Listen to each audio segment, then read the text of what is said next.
সবচাইতে বেশি জান্নাতে প্রবেশ করাবে যে আমল, বিষ্ণু বললেন, এক হচ্ছে আল্লাহর ভয়, আরেক হচ্ছে সর্বোত্তম আচরণ। প্রিয় ভাইরা, ইসলামের মেজাজটাকে চিনে নেন, ইসলামের এসেন্সটাকে বুঝে নেন।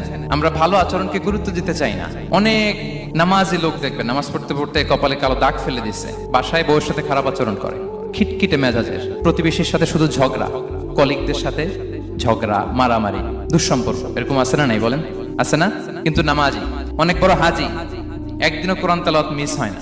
তো এত আবাদত করেও সে ইসলামের আসল এসেন্সটাকে ধরতে পারেনি। বিষ্ণু বললেন, সবচেয়ে বেশি জান্নাতে প্রবেশ করাবে যে দুটি আমল, একটি হচ্ছে তাকওয়াল্লাহ, আল্লাহর ভয়, আরেকটি হচ্ছে উত্তম আচরণ, সর্বোত্তম আচরণ। তো আমরা যেন উত্তম আচরণের অধিকারী হই, আমার স্ত্রীর সাথে যেন ভালো আচরণ করি, প্রতিবেশীর সাথে যেন ভালো আচরণ করি, ছেলে মেয়েদের সাথে যেন আমাদের অ্যাটিটিউডটা ভালো থাকে, আচরণটা ভালো থাকে, কলিগের সাথে যেন ভালো থাকে। বিশ্বনবীর আচরণ যেমন ছিল তেমন আচরণ যেন আমরা গড়ে তুলতে পারি। আওয়াজ করে পড়ুন আমিন।